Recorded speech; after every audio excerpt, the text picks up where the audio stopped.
to another edition of Amerindian 101, an Info Hub special weekly series that features throughout Indigenous Heritage Month. Last week we learned about the arduous journey that brought the Amerindians to our shores. This week we delve into the culinary practices. We learn how to make traditional indigenous dishes which are enjoyed by all Guyanese. Cassava is versatile.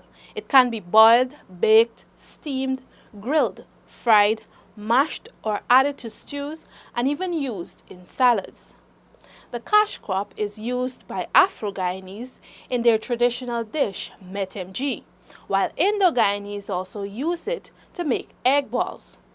Our indigenous brothers and sisters peel, scrape, wash, and grate the roots to prepare cassava bread, an important ingredient of their traditional diet. We plant the cassava and we get it like this. We peel them and then we grate it. We come to peel the cassava in this.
Did you know it takes about 100 pounds of cassava to produce just 30 cakes?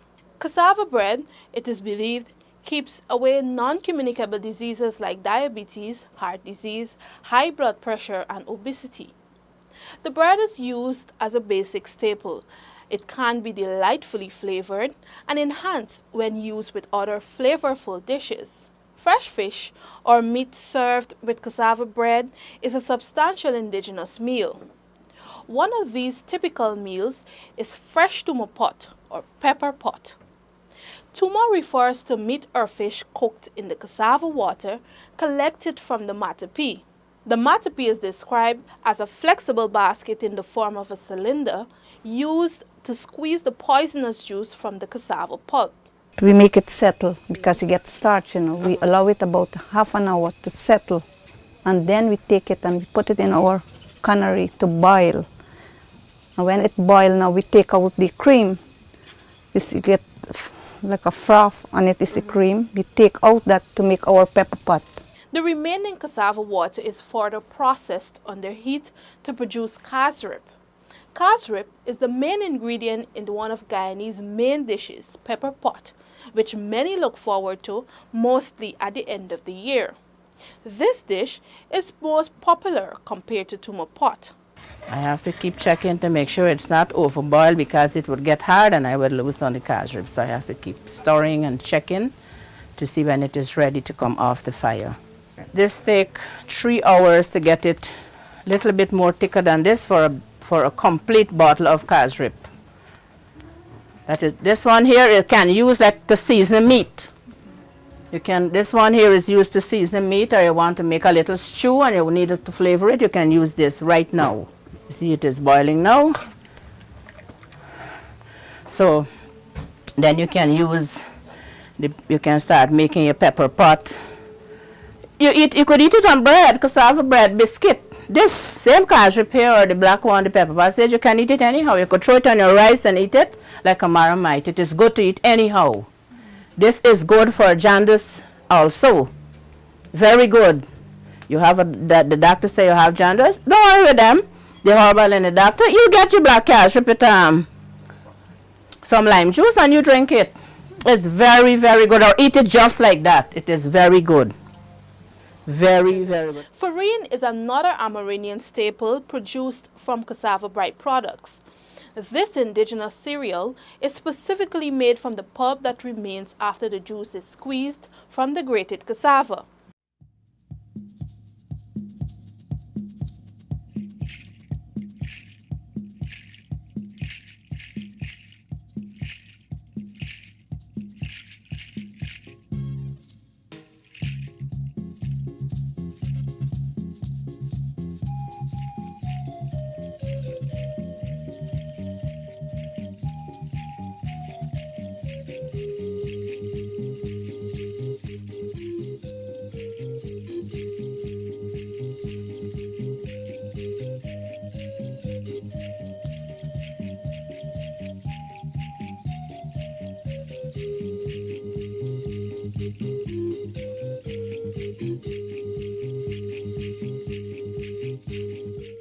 Farine has acquired taste, mostly because it is bland. Adding milk and sugar livens it and makes a nutritious drink. It is often used as an ingredient in porridge and bread, added to soups and stews, and a thickening agent such as when making cassava. These traditional dishes are enjoyed by Guyanese of all ethnicities. However, these are not the only cassava byproducts. Tapioca flour, which also produced from cassava, is gaining popularity on the global market and could be a source of income for the indigenous peoples. One of the major issues right now is finding alternative forms of, or healthier alternatives to wheat flour. I think that's a very important narrative to think about. But more importantly, how do you shift cultural perception of wheat flour, from wheat flour to other forms of flour? In Guyana alone, we have had a troubled past when it came to consuming alternative forms of wheat flour. So then how do you readdress that narrative without, ruffling a few feathers as well? But I must say that there is a huge opportunity from China, who is buying massive amounts of processed cassava to produce what is known globally as tapioca flour. And tapioca flour, which is basically cassava flour, is garnering a significant market share, primarily in the US and European markets. Another indulgence by Guyanese are the well-known indigenous drinks, namely fly and piewari. Fly is made from fermented potato juice, while piewari is made from fermented burnt cassava, which can be quite intoxicating. Plant the potato, and we need to grow it bare, and then we dig them out, and then we bring them, we boil it. Boil the potato. Boil the potato? Yes, boil the potato.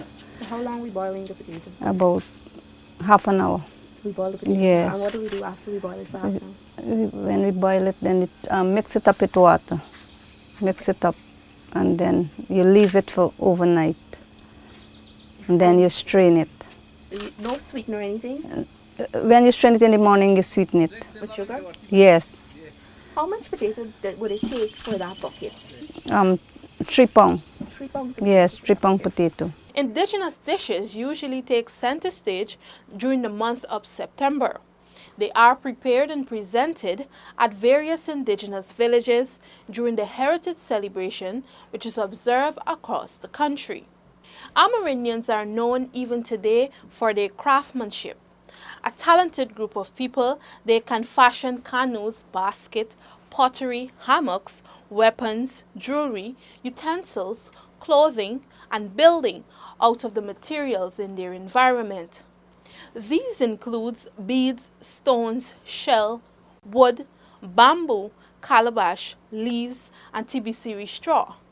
Learn more of our indigenous peoples and their culture in the next edition of Amerindian 101. Thanks for staying with us. Until next time, goodbye.